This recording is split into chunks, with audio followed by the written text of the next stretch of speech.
बिरयानी लेके आए थे कि नहीं आए थे, इसके बारे में मैं आपको किसी और दिन बताऊंगा। आज मैं आपको बताऊंगा इस्लामिक इन्वेडर्स अपने साथ जो एक परंपरा लेके आए थे। वो क्या थी परंपरा, वो क्या थी प्रथा? वो परंपरा थी हारे हुए लोगों को गुलाम बनाने की। जी हाँ, गुलाम बनाकर उनको कमोडिटी की तरह स्लेव मार्केट में बेचने की। तो जब ये भारत में आए तो यहाँ पे इन्होंने हिंदुओं को गुलाम बनाना शुरू किया और उन गुलाम बनाए हिंदुओं को सेंट्रल एशिया की स्लेव मार्केट्स में बेचने के लिए ले जाया करते थे। रास्ते में अफगानिस्तान पड़ता था, जहाँ पे ऊपर सियाना नाम से एक पर्वतों की श्रृंखला पड़ती थी।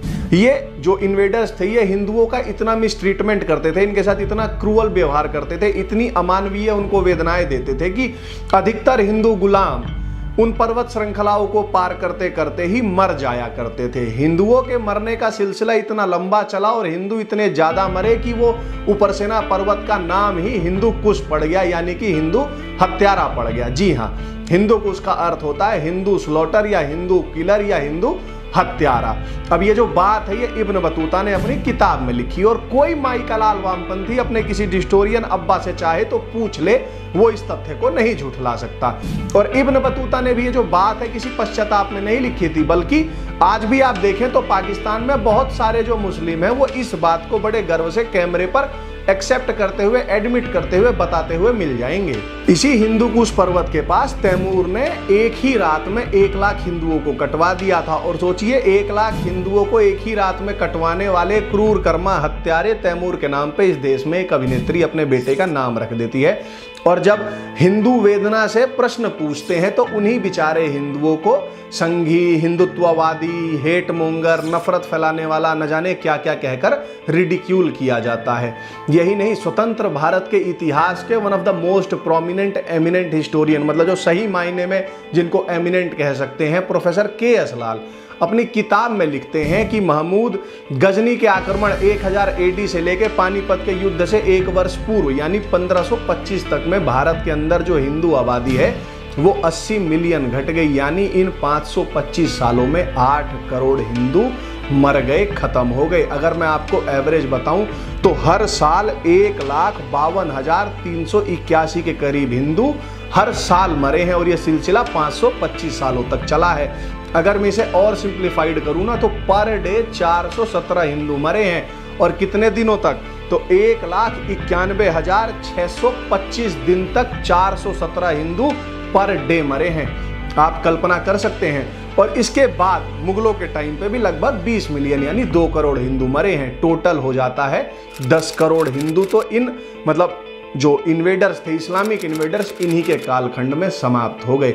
आप बताइए ये तथ्य, ये फैक्ट, ये आंकड़ा हमारी कौन सी स्कूल की किताबों में पढ़ाया? हमें कब कॉलेज की किताबों में ये सच जानने को मिला? अब वहीं दूसरी तरफ देखिए, सोशलिस्ट हिटलर ने जर्मनी में यहूदियों को मारा था, उनका नरसंहार किया था। पूरी दुनिया इसे ज्यूज जेनोसाइड नाम से याद रखती है। आप देखिए पूरे वेस्ट ने, पूरी दुनिया ने इसको कैसे याद रख रखा है, सहेज के रख रखा है। जेनोसाइड मेमोरियल बने, फिल्में बनी, किताबें लिखी गई, लेख लिखे गए, रिसर्च पेपर छपे।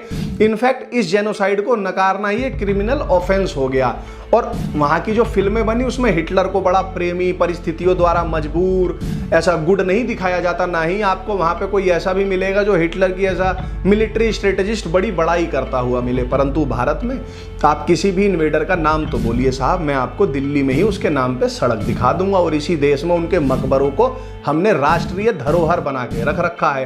पूरी दुनिया में, पूरी मानवता के इतिहास में, मतलब कलेक्टिव शेम को इतने अच्छे से प्रिजर्व करके रखने का जो मेडल है ना यार, एक वो अगर कुछ ओलंपिक में ऐसा खेल है तो वो हम हिंदुओं को भी मिल ही जाना चाहिए। विल डुरंट नाम के एक इतिहासकार हुए, उन्होंने अपनी किताब में लिखा कि the Mohammedan conquest of India is probably the bloodiest story in history. यानी देखा जाए तो, अगर कहा जाए तो जो ये इस्लामिक इन्वेडर्स ने भारत में किया उसको, मतलब होता है ना, वो एक्सप्रेस करने के लिए, उसको बताने के लिए कोई शायद किसी भी डिक्शनरी में ऑक्सफोर्ड की हो या हार्वर्ड की हो या जहाँ की भी हो, मरियम वेबस्टर की हो, कोई शब्द ही नहीं बना है। परंतु आप बताइए इसके बारे में, क्या आप जानते थे?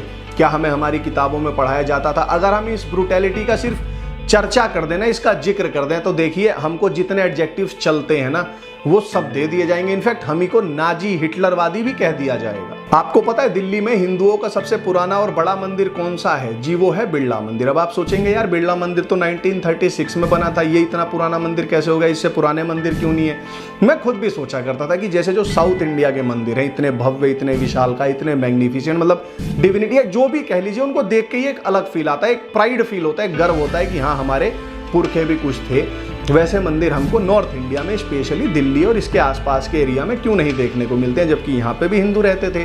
फिर जब मैंने पढ़ा, जब मैंने खोजा तो मुझे पता लगा कि अरे बेटा दिखेंगे कैसे, हिंदू मंदिर बनाना ही अलाउड नहीं था। It was prohibited by state, मतलब स्टेट का ऑर्डर था कि भैया कोई भी हिंदू मंदिर बनेगा ही नहीं।